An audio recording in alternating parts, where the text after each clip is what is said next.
Arts Object in front. Encoder about a half length away. Trying ever so hard. Arts Object's in front. It's a boil over in the wave. Arts Object. Arts Object beats Encoder.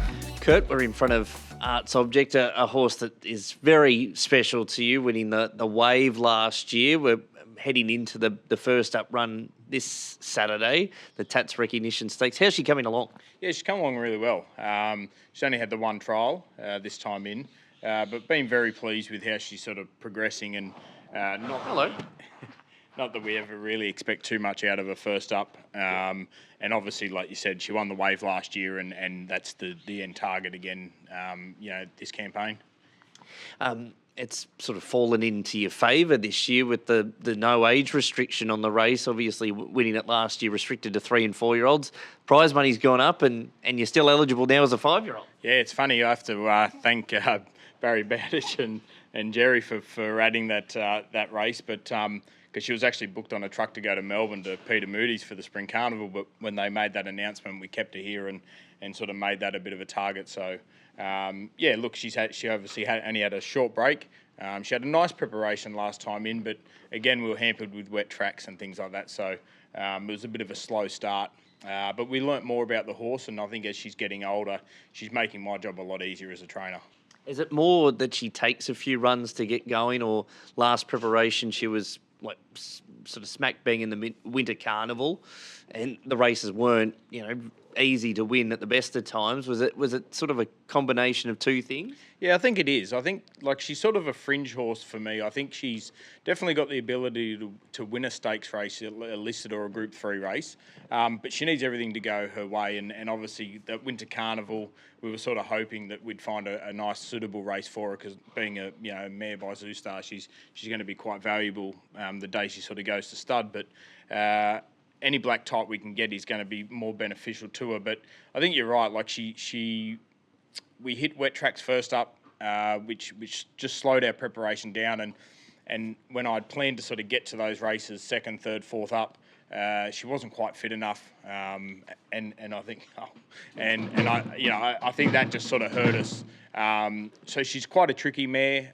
Ange obviously's done a fantastic job with her, and she's sort of got to know the horse. And I think if we can find the right races where she can just settle, get cover, and on a track that's going to suit, then I think she's definitely up to that sort of, listed Group 3. She does seem to race well for the female. CJ Graham, successful on a last preparation. And for a horse who, didn't seem to be going that well at the time, then she found form and held it for those last few starts at the back end of last preparation. Yeah, she did. And I think, like I said, we've just sort of learned a bit more about the horse as well.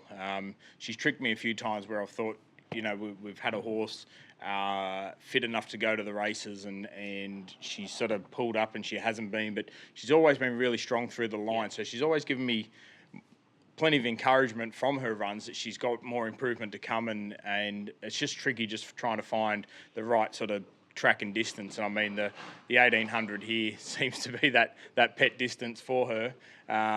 But yeah, like I said, a few things have to go in her favour, but I think we've got a nice horse coming back this prep. Bit of a character, good temperament. Yeah, she's typical female. She doesn't like to be fussed over too much. You got to sort of just leave her to her devices. And as soon as she's sort of done her work, she makes my job quite easy. She loves going out working every day, but she doesn't like too much attention afterwards.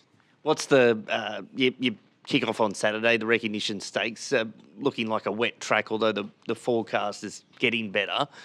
What's the sort of map towards the wave? Yeah, we're going to pretty much run every fortnight.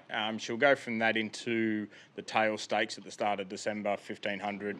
And providing she's still going well in that sort of listed company, she'll then run in the Members Mile, which is I think it's about the 21st of December.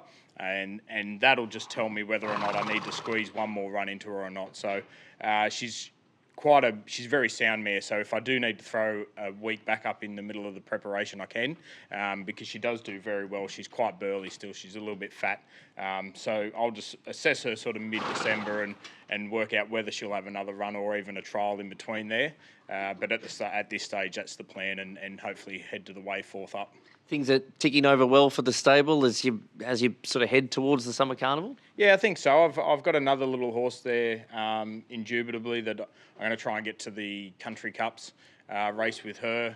I need her rating to come up, and unfortunately she's been in 2 very nice races the last week, and they've both been abandoned. But she'll hopefully go around this Friday, and hopefully, like I said, I think she's going to be very close to winning. If I can get her rating up, I think that'll be a great showcase for the owners. And obviously, just being a new stable at the Gold Coast, I only keep a small team, but it's obviously fantastic to try and encourage owners to come to the Gold Coast. Magic Millions do a fantastic job of promoting that sale. The race day's fantastic, and why wouldn't you want to be here?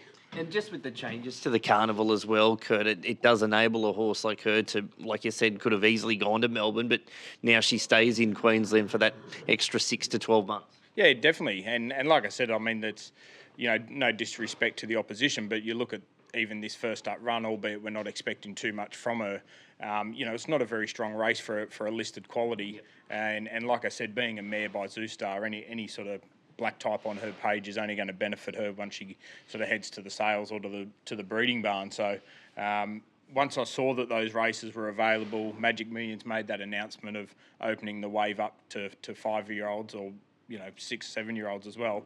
It just looked like the logical race to sort of target again. We know she loves the track and distance, and hopefully we can keep the run going and win it 2 years in a row. We'll put this mic away before she bites it off us. Thanks, Kurt. Cheers, thank you.